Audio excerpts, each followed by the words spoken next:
Hello అండి, అందరికీ నమస్తే. Welcome to simply foods. ఈరోజు మన సింప్లీ ఫుడ్స్లో పచ్చిమిర్చి పచ్చడి ఎలా చేసుకోవాలో చూపించబోతున్నానండి.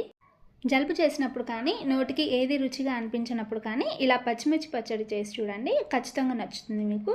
ఎప్పుడు పచ్చడి చేసినా పచ్చిమిర్చి పచ్చడి చేసుకునే తినేస్తారు. లేట్ చేయకుండా ప్రాసెస్ చూద్దాం. ముందుగా స్టవ్ వెలిగించి కడాయిలో 1 టేబుల్ స్పూన్ ఆయిల్ వేస్తున్నానండి. ఇంట్లోనే హాఫ్ కప్ పల్లీలు, 1 టేబుల్ స్పూన్ ధనియాలు, 1 టేబుల్ స్పూన్ జీలకర్ర వేసి ఈ విధంగా ఫ్రై చేసుకోవాలి. ఈ విధంగా ఫ్రై అయిన తర్వాత వీటిని తీసి వేరే ప్లేట్లో వేసుకోవాలి. అదే కడాయిలో 1 టేబుల్ స్పూన్ ఆయిల్ వేసి 1/2 కేజీ పచ్చిమిర్చి తీసుకున్నాను. ఇలా మధ్యలోకి చించి వేసుకోవాలి, లేదంటే ఫ్రై అవుతుంటే మీద చిల్లుతుంది. ఒకసారి కలుపుకోవాలి. చూస్తున్నారు కదండి, పచ్చిమిర్చి ఖచ్చితంగా ఈ విధంగా ఫ్రై అవ్వాలి, లేదంటే పచ్చడి చేదుగాను కారంగాను ఉంటుంది. ఇప్పుడు ఇందులోనే 1 టమాటో, 2 ఆనియన్స్ కూడా వేసుకొని కలుపుకోవాలి. ఆనియన్ ఫ్రై అయ్యే వరకు మీడియం ఫ్లేమ్లో 2 మినిట్స్ కుక్ చేసుకోవాలి.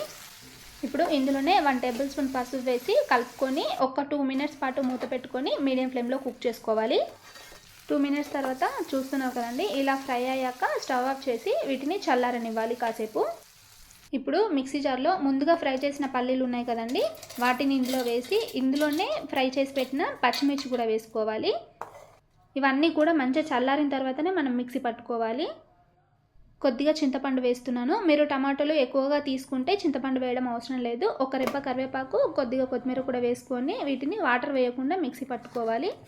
చూస్తున్నారు కదా, ఈ విధంగా మెత్తగా మిక్సీ పట్టుకోవాలి. స్టవ్ వెలిగించి అదే కడాయిలో 2 టేబుల్ స్పూన్ ఆయిల్ వేసుకొని 1 టేబుల్ స్పూన్ ఆవాలు, జీలకర్ర, 4-5 వెల్లుల్లి వేసుకోవాలి. ఒక రెబ్బ కరివేపాకు కూడా వేసుకొని ఇవన్నీ వేగిన తర్వాత ముందుగా మిక్సీ పట్టిన పేస్ట్ని వేసుకొని మొత్తం కలిసేలా కలుపుకోవాలి. ఇందులోనే టేస్ట్కి సరిపడా సాల్ట్ వేసుకొని మొత్తం కలిసేలా కలుపుకోవాలి. అంతే అండి, పచ్చిమిర్చి పచ్చడి రెడీ. మార్నింగ్ టిఫిన్లోకి అయినా వేడివేడి రైస్లోకి అయినా చాలా రుచిగా ఉంటుంది. ఈ పచ్చడిని పోపు వేయకుండా కూడా కొద్దిగా నెయ్యి వేసుకొని తిన్నామంటే చాలా టేస్టీగా ఉంటుందండి.